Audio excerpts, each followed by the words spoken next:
हे मित्र बछड़े, हम दोनों की ही माता मर गई है, इसीलिए आज से मैं तुम्हारा ध्यान रखूंगा। मैं दस्सराज हूँ,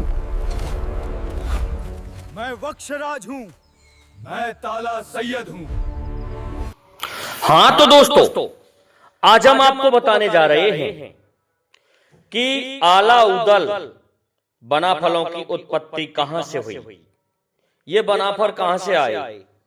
दोस्तों, वैसे ये ऐसे वीर योद्धा थे कि संपूर्ण भारतवर्ष में इन्होंने किसी भी गढ़ को जीते बिना नहीं छोड़ा। तो देखिए, इनकी उत्पत्ति आज हम बताने जा रहे हैं। तो इससे पहले मैं और कुछ और कहना चाहूंगा दोस्तों, प्रत्येक दिन आपको एक वीडियो इनकी उत्पत्ति से लेकर इनके युद्धों तक का वर्णन मैं आपको डालता रहूंगा। ये आपकी मर्जी होगी कि आप कितना इंटरेस्ट रखते हैं, कितना नहीं रखते हैं, और वो भी सटीक भाषा में इसी तरह आपको मिलते रहेंगे। तो देखिए दोस्तों, इससे पहले हमारे चैनल को जरूर सब्सक्राइब कर दो, जिससे कि आने वाले वीडियो का नोटिफिकेशन आपको मिलता रहे। तो होता ऐसा है, एक बार बुंदेलखंड महोबा राज्य में और जसराज बस्तराज की उत्पत्ति कैसे हुई। देखिए दोस्तों, इन्हीं के पिता थे आला उदल मलखान सुलखान, इनके पिता थे जसराज बस्तराज, जो कि बहुत तगड़े वीर योद्धा थे। और इन्हीं के बदले लेने में वीर उदल, वीर आला, मलखान सुलखान, ढेबा आदि वीर योद्धाओं ने अपनी संपूर्ण ताकत लगा दी थी। तो वो मैं बताने जा रहा हूं। एक बार एक सिंगनी ने एक सिंह को जन्म दिया, और उसी समय एक गाय ने बछड़े को जन्म दिया।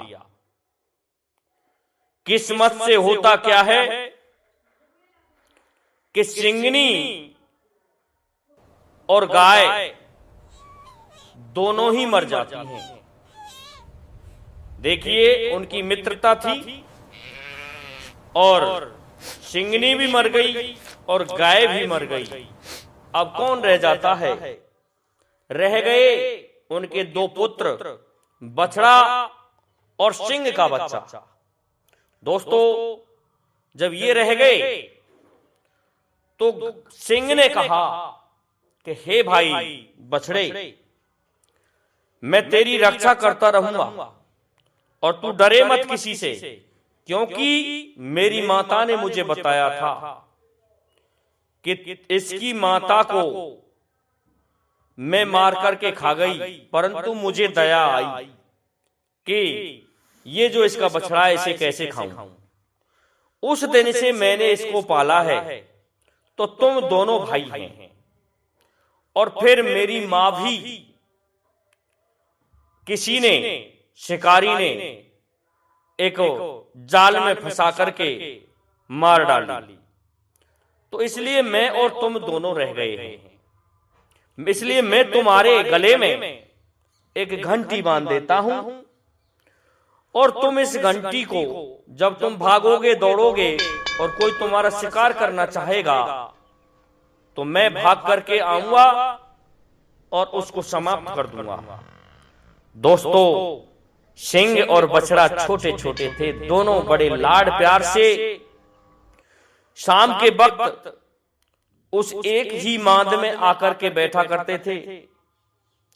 एक दिन क्या होता है, बछड़े को मजाक सूझा और बछड़े ने वैसे ही कुलकना प्रारंभ कर दिया। इधर उधर कुलकना प्रारंभ किया, जोर जोर से उछलना प्रारंभ किया, जिससे वो घंटी बजी सिंह उस समय किसी शिकार को दाब रहा था, भाग रहा था उसके पीछे, लेकिन सिंह को वो घंटी सुनाई दी तो सिंह दौड़ करके आया, बोला मित्र बताओ क्या समस्या आ गई। कि मित्र मैं तो यूं ही मजाक कर रहा था, कुछ खाना खा लिया, उसको पचाने जो लग गया, इसलिए मैं जोर जोर से कुलकने, टहलने, उछलने लग गया। सिंह कहने लगा मित्र आपने अच्छा नहीं किया, क्योंकि मैं भूखा रहूंगा। तो दोस्तों उस दिन सिंह को कोई शिकार नहीं मिली, बेचारा भूखा रहा और माद में दोनों सो जाते हैं रात्रि में। अब क्या होता है, अचानक से एक दिन मुस्लिमों की बारात जा रही थी और मुस्लिम दोस्तों गाय के मांस का भक्षण बड़े आराम से करते हैं। सिंह चरने चला गया किसी वन में, जंगल में, किसी शिकार को मारने, और बछड़ा रह जाता है। वहां होकर के मुस्लिमों की जो बारात जा रही थी, उन्होंने पड़ाव डाल दिया और कहने लगे क्या दावत बनाए कि ये बछड़ा घूम रहा है, इसी को काट करके आज इसी का मांस बना लो, बहुत अच्छा मांस होता है। दोस्तों संपूर्ण बारात ने उस बछड़े को काट करके और उसका मांस बनाया। तभी शाम का वक्त हो गया तो सिंह जंगल से लौट करके आया और अपने बछड़े मित्र को देखने लगा तो वहां पर इंसानों की भीड़ दिखाई देने लगी, लेकिन उसे अपना बछड़ा मित्र नहीं दिखाई दिया। सिंह ने देखा तो उसके बाल खाल आदि इधर उधर पड़े थे। उन्हें देख करके सिंह समझ गया कि ये लोग कोई अन्य तरह के लोग हैं, इन्होंने मेरे मित्र को मार करके निश्चित ही उसके मांस को काम में लिया है। देखा कि परछे में मुस्लिम लोग उसका मांस बना रहे थे। दोस्तों ये वो समय था जब बाहरी इन आक्रांताओं का आक्रमण का समय चल रहा था, उस समय की बात है ये। तो मुस्लिमों ने उस परछे में उस बछड़े का मांस बना रहे थे। उसी समय सिंह को क्रोध आया, देखा तो टूट करके पड़ा उन बारातियों पर। बाराती भाग निकले सिंह के भय के कारण। वहां पर जो दूल्हा था वह दूल्हा रह जाता है। दोस्तों उस दूल्हा को भी सिंह ने क्या किया, उठा करके उसी परछे में डाल दिया जिसमें बछड़े का मांस बनाया जा रहा था, और उसकी याद में स्वयं भी उस परछे में कूद गया। नीचे दोस्तों लकड़ियों से अग्नि जलाई जा रही थी। इस प्रकार से सिंह भी उस परछे में खत्म हो गया और वो दूल्हा जो था मुस्लिमों का वो भी उसी में खत्म हो गया। इस प्रकार से तीनों उस परछे में खत्म हो जाते हैं, समाप्त हो जाते हैं। और जब दूल्हा ही नहीं रहा तो बारात कैसी। मुस्लिम वापस भाग गए अपने घरों को और शोक मनाने लगे कि एक सिंह ने इस प्रकार से एक दूल्हे को उसमें पटक दिया। अब क्या होता है, समय बीतता रहा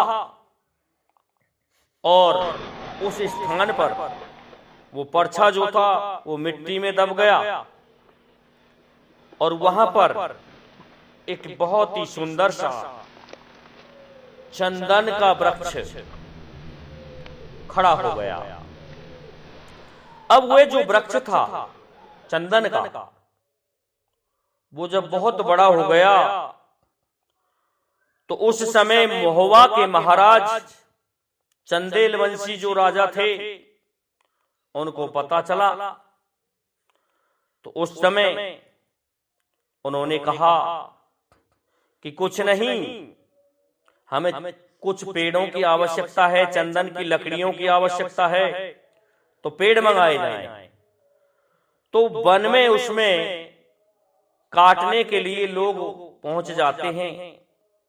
उस पेड़ को, जहां चंदन का पेड़ खड़ा था, जैसे ही काटने लगे तो उसमें से आवाज आ रही थी।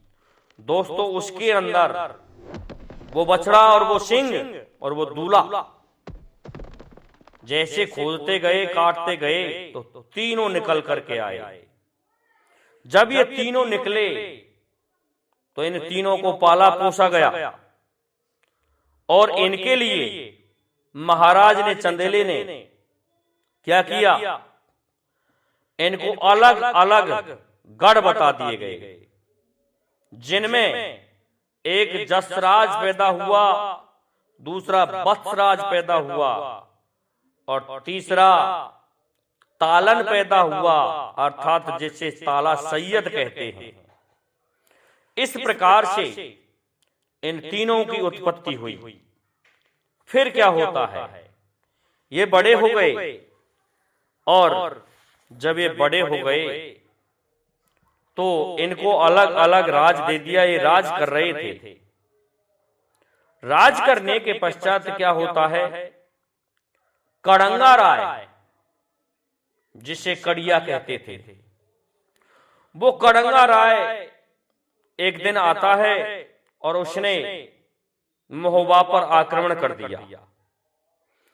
उस आक्रमण में तीनों वीरों ने, जसराज, वत्सराज और तालन अर्थात ताला सैयद ने, तीनों ने मिलकर के कड़ंगा राय की सेना को हरा करके भगा दिया। परंतु कड़ंगा राय को ये हार हजम नहीं हुई। कड़ंगा राय उस समय युवा अवस्था का था और उसका पिता जो जंबे था वह कुछ समझदार था, लेकिन इन राजाओं को ये हार पची नहीं। तो एक दिन फिर से आता है कड़ंगा राय, और कड़ंगा राय ने आकर के क्या किया कि दोनों वीर जब सोए हुए थे, उस समय तालन जो थे वो बक्सर को गए हुए थे किसी काम से, तो आकर के हमला बोल दिया, आक्रमण कर दिया। रात्रि के समय सोते हुए वीरों को जगाया नहीं और उनके शीशों को काट लिया। देखिए दोस्तों, जसराज और वत्सराज ये दो थे। वत्सराज के हुए थे आलाउदल और जसराज के हुए थे आलाउदल और वत्सराज का हुआ था मलखान। तो मलखान और आलाउदल की उत्पत्ति यहां हुई। ये तीनों वीर छोटे थे, लेकिन आपकी समझ में ये नहीं आया कि मैंने इतना कह दिया ये थे कौन। दोस्तों, ये वे पांडव वीर थे जिन्होंने द्वापर युग में महाभारत का युद्ध किया था। उन्होंने कलयुग में भी आकर के अपना अपना अवतार रूप धारण किया। युधिष्ठिर ने वीर आला का अवतार लिया, तो भीम ने उदल का अवतार लिया, तो अर्जुन ने मलखान का अवतार लिया। तो दोस्तों, ताला सैयद कौन था? इस प्रकार से ये सभी पांडवों के सगा संबंधी थे। तो इन्होंने अपने अपने अवतार धर लिए। वीर इंदल ने अभिमन्यु का अवतार लिया और इस तरह से ये पांडव कलयुग में पैदा हुए थे। जब ऐसा हुआ तो ये कुछ बड़े हुए। ताला सैयद को ये बात पची नहीं, हजम नहीं हुई, तो उसने क्या किया, इन सभी वीर योद्धाओं को ट्रेनिंग देना शुरू कर दिया, प्रशिक्षण देना शुरू कर दिया और इन 10-15 वीर योद्धाओं की एक ऐसी फौज तैयार की जो किसी से भी हारने वाली नहीं थी। तो ये वीर योद्धा जब बड़े हो गए तो उदल दोस्तों अपनी कबूतरी घोड़ी पर चलता था और एक दिन क्या होता है, आगे की कथा मैं दोस्तों आपको कल सुना दूं तो अच्छा रहे, क्योंकि आप यहां तक सुन लें पहले भाग में, और दूसरा भाग हम आपको कल सुना देंगे कि अब उदल जब जवान हो गया तो कहीं मटकिया फोड़ रहा है, तो किसी के राज्य में आतंक मचा रहा है, क्या क्या कर रहा है, ये सभी कथाएं हम आपको प्रत्येक दिन डालते रहेंगे। तो दोस्तों आज के लिए इतना ही काफी है। जय हिंद, जय भारत, जय जय श्री राधे, जय जय श्री राम।